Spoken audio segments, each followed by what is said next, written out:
విమర్శ తప్ప వాళ్ళకి ఏం చేతనవుతుంది? విధ్వంసం, విమర్శలు తప్ప వాళ్ళ జీవితంలో వాళ్ళకి ఏమి చేత కాదు. ఒక రాజకీయ పార్టీ హెల్తీ కాంపిటీషన్లో ఉండాలి. ప్రజలకు ఏది రైట్ ఏది రాంగ్ అనేది ప్రజలకు అర్థమవుతుంది. ప్రజలకు అర్థమైనప్పుడు వాళ్ళకి అర్థం కాకపోతే ఇంకా ఒకటే మార్గం, శాశ్వతంగా ప్రజలు రిజెక్ట్ చేయడం. ఒక రాజకీయ పార్టీగా గుర్తింపు రద్దు చేయడం. ఆ గుర్తింపు ఎవరు రద్దు చేయాలి? ప్రజలే చేయాలి. ఆ పరిస్థితి వస్తారు. మనం చూస్తున్నాం, అసత్యాన్ని పదే పదే చెప్తే అది నమ్మేస్తారని భ్రమలో బతుకుతున్నారు. తెలుగుదేశం కానీ, నేను కానీ, ఇప్పుడు ఎన్డీఏ కానీ, మేము డిఎస్సికి ఒక బ్రాండ్.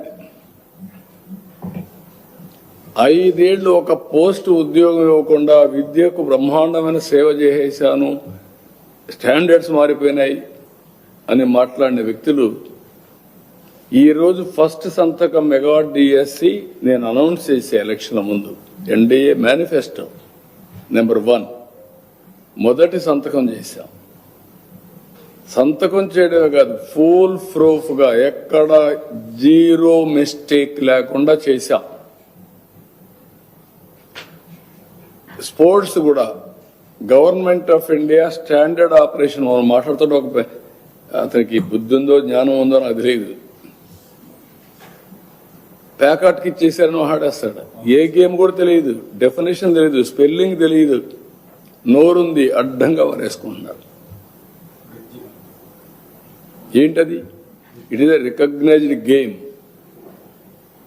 గవర్నమెంట్ ఆఫ్ నువ్వు నేను నీకు అన్ని తెలివితేటలుంటే మీరు ఈ పరిస్థితిలో ఉండరు. గవర్నమెంట్ ఆఫ్ ఇండియా అందరినీ కన్సల్ట్ చేసిన తర్వాత ఏవేవి ఉంటాయో స్పోర్ట్స్ లో అవన్నీ లిస్ట్ అవుట్ చేశారు. మీరు చేయడం కాదు, నేను చేయడం కాదు, ఇవన్నీ there are associations. Olympic association కింద డిఫరెంట్ అసోసియేషన్స్ అన్నీ ఉంటాయి. దానికి ఒక అసోసియేషన్ ఉంటుంది, కబడ్డీ అసోసియేషన్ ఒకటి ఉంటుంది, ఇంకొకటి ఉంటుంది, అందులో 2-3 అసోసియేషన్స్ ఉంటాయి. ఇవన్నీ వాళ్ళు ఇచ్చే సర్టిఫికెట్లు, ఇవి నువ్వు నేను ఇచ్చేటే కాదు. దేన్ని ఎంత వెయిట్ ఇవ్వాలో government of India has made it A formal categorisation. అంటే నోరుందని, పేపర్ ఉందని, పేటిఎం బ్యాచ్ ఉందని ఇష్టానుసారంగా రాయడు. దాన్ని పదే పదే అడ్డంగా చెప్తా ఉంటే నమ్మేస్తారనుకోవడం, లేకపోతే ప్రజాజీవనాన్ని స్తంభింపజేయడం. వీళ్ళు చేసే పనికిరాని దద్దమ్మ పనులకి ప్రజలు పెనలైజ్ కావాలి ఎక్కడికక్కడ. అంటే దారిపైన పోవడం, ఇక్కడ కార్యకర్తలు పోయి కర్రలు, అందుకే చెప్పా కదా నేను, గొడ్డలి పార్టీ గొడ్డలు ఎత్తుకొని రోడ్డు మీద పడడం, వైలెన్స్కి దారి తీయడం. What are you thinking? ఏదైనా నీకు కానీ శక్తి ఉంటే, నీ దగ్గర సమాచారం ఉంటే, సత్తా ఉంటే పెట్టు.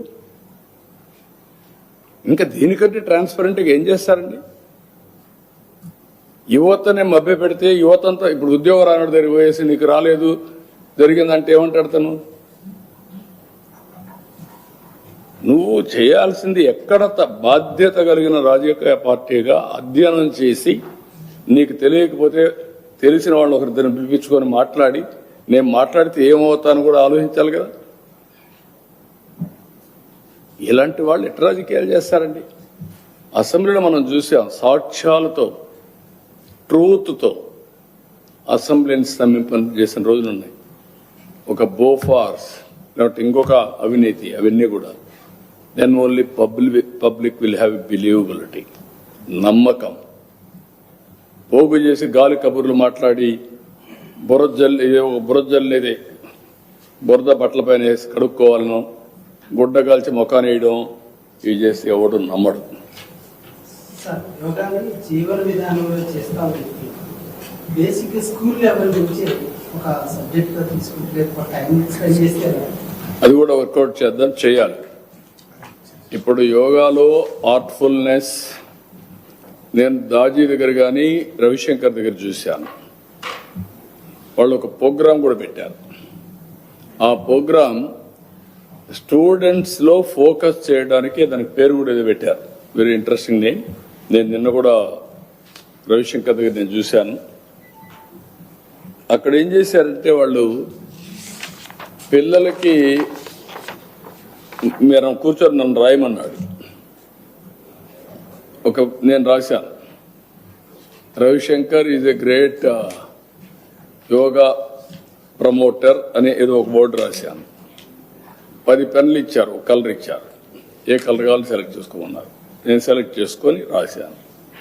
అక్కడ ఒక స్టూడెంట్ పిలిపించారు, అమ్మాయి కూడా తెలుగు అమ్మాయి, ఇక్కడి నుంచి వెళ్ళి బెంగళూరు సెటిల్ అయింది. గంతలు కట్టి నేను రాసేటప్పుడు గమ్మున కూర్చొని తీసుకొని అట్లా చదివి కళ్ళు తిరగలేదు. కలరు ఏం రాశానో తిరిగి రాసి చదివి వినిపించింది. A to Z, not even zero mistake. What it is? Intuition. నా మైండ్లో ఏముందో ఆ అమ్మాయి అర్థం చేసుకొని రాయడం అనేది ఇంట్యూషన్. She has done. 2 దిక్కలు చూపించారు నాకు. దాజీ చూపించాడు హైదరాబాద్లో, ఈయన చూపించాడు. That is knowledge. అలాంటి ఫోకస్ వస్తే పిల్లల్లో ట్రెమెండస్ అడ్వాంటేజ్ మనకు. ఇప్పుడంతా చిన్న పిల్లల్లో కూడా ఫోకస్ పోయింది. ఇవన్నీ చదివి ఈ సెల్ ఫోన్లు పెట్టేసుకొని పక్కన ఎక్కడ చూసినా ఆడుకొని, ఆడితోనే పుట్టి ఆడితోనే ఆడుకొని, ఇక్కడ వచ్చే కొద్ది యోగా డెఫినెట్ గా అకాడమిక్ దీంట్లో we wanted introduce. At what class will work it out, will introduce. ఇప్పుడు ఉదాహరణ మీరు చూస్తే దగ్గర 1000 రెసిడెన్షియల్ స్కూల్స్ లో నెట్ జీరో కాన్సెప్ట్ తీసుకొస్తున్నాం ఈ ఇయర్. దాజీ యాజ్ అడ్వైజర్ గా 1000 స్కూల్స్ లో 2 acres లో బయోడైవర్సిటీ పార్క్ ఒకటి, నెట్ జీరో కాన్సెప్ట్. అక్కడ వచ్చిన వేస్ట్ అంతా కూడా కాంపోస్ట్ గా తయారు చేయడం, అది అక్కడ గార్డెన్స్ కు ఉపయోగించడం, అక్కడ పండించిన వెజిటబుల్ స్కూల్లో రెసిడెన్స్ స్కూల్లో వాడడం. రెండోది వాటర్ కూడా కన్జర్వేషన్ చేయడం సేమ్ ప్రిమిసెస్ లో. మూడోది కరెంట్ కూడా ఉత్పత్తి చేసుకోవడం.